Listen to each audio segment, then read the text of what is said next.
Welcome back to Sunday. Labor's spokesman on foreign affairs, Kevin Rudd, went on the front foot again this week over the AWB inquiry, which uncovered letters and emails from senior wheat board executives joking about the fate of Kurds at the hands of Saddam Hussein. Kevin Rudd says the correspondence proves the opposition claim that the kickback scandal amounted to weapons for wheat. Kevin Rudd speaking with Sunday's political editor, Laurie Oakes. Morning, Mr. Rudd. Welcome to the program. Good morning, Laurie. The Coal Commission ended its public hearings on Friday. It doesn't seem to have pinged any ministers, does it, in the sense that there was no proof that any of them knew what was going on? Well, Laurie, part of the problem that Commissioner Cole has had all along is just that his terms of reference have been so limited by the Howard government. The Prime Minister's a clever politician, and he made sure that Commissioner Cole only had powers to make determinations about criminal conduct by the AWB, not whether Australian government ministers have done their job under Australian law. And that has been a deficiency all along in this whole process. Well, you criticise the terms of reference, but what about the facilities that Commissioner Terence Cole has had available? Have they been adequate? Well, my sources tell me, Laurie, that the Coal Commission of Inquiry is operating under very limited resources. He's got one problem over here, which is highly constrained terms of reference, and over here he actually has, I think, less than 20 staff to do the job. Now, put this into context. This is a corruption scandal which, in pure dollar terms, is the largest corruption scandal in Australia's history. There are some 12,000 pages of evidence which the Commission staff have to get through, less than 20 staff to do it. Now, I contrast that with what Mr. Howard's done with other Royal Commissions of political interest to him. Take, for example, the Building and Construction Industry Royal Commission. What you have there is a total commission staff of something the order of 145. The HIH Royal Commission, a commission staff of some 70 or 80. Even when they try to have a go at the Labor Party through Centenary House, a commission staff of 29. Yet we only have 20, and I think it's now less than 20, dealing with this, the biggest corruption scandal in Australia's history, which also goes to the heart of the mismanagement of our national security. That's just not right. And I think if the government was serious about this, they wouldn't be waiting for extra requests from Mr. Cole, who will try to come in, I'm sure, on budget on this. They'd be offering additional resources to ensure that he can do his job within his limited terms of reference adequately. Are you suggesting the government's deliberately tightened the budget or kept a tight budget to nobble the Commission?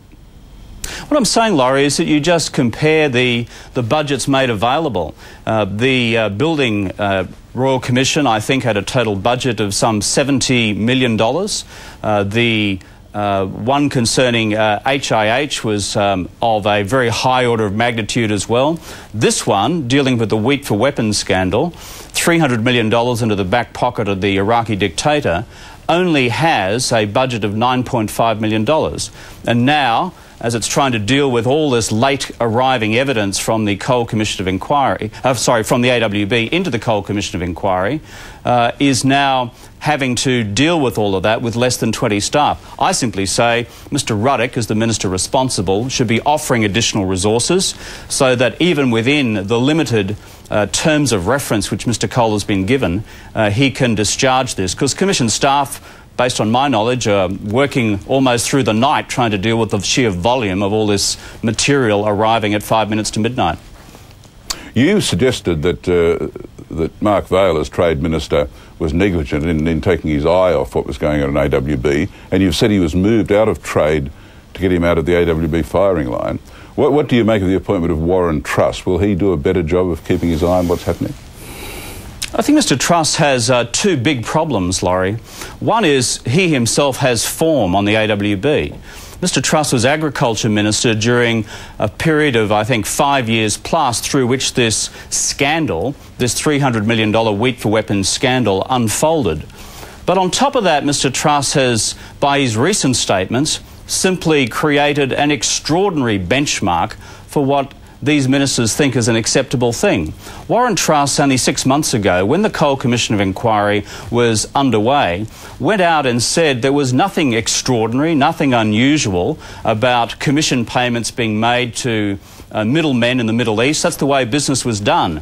In fact, he attacked the coal inquiry for not understanding how you did business in the Middle East. But then he went on to say that these extraordinary corrupt payments to the Iraqi regime by the AWB could be likened to the sort of commission payments that you make to a real estate agent when you go out and buy a house.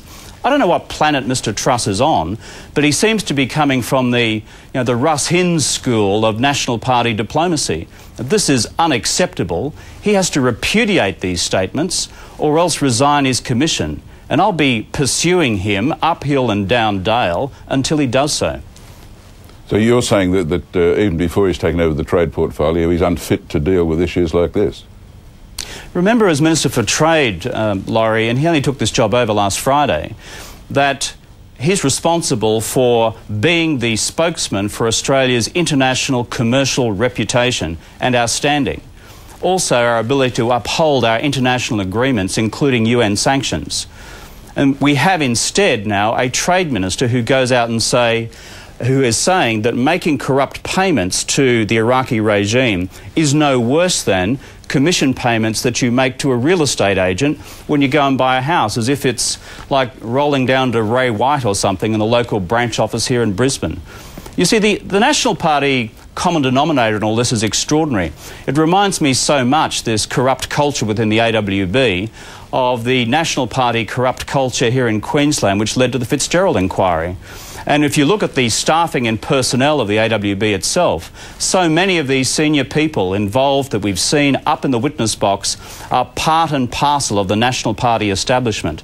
And Mr Truss does his party no good and does this nation no good by making extraordinary statements which diminish the seriousness of the criminal and other charges which could flow from these corrupt arrangements with the Iraqi dictator. So you say that unless he repudiates these statements, and one of those was that there's hardly anything odd about the kickbacks paid to Saddam Hussein, unless he repudiates those, he's got to resign. I believe so. I think this is a completely inappropriate set of statements. He's responsible to represent Australia's global commercial interests. Now, the Prime Minister's got a responsibility here. He should require Mr Truss to repudiate these statements. Otherwise, I cannot understand how he could hold the high office of Minister for Trade. Remember, he's now got to present himself at international commercial negotiations, part of the World Trade Organisation, and then, in that context, uphold Australia's good international commercial name. And at the same time have ownership of these remarkable statements which diminish the significance of this level of corruption. Remember also, Laurie, this $300 million is not just big by Australian standards, it's the largest single slice of illegal funding which went to Saddam Hussein's regime prior to the Iraq War. We got the gold medal for corrupt payments to Saddam Hussein, and the Trade Minister seems to think this is a laughing and trifling matter.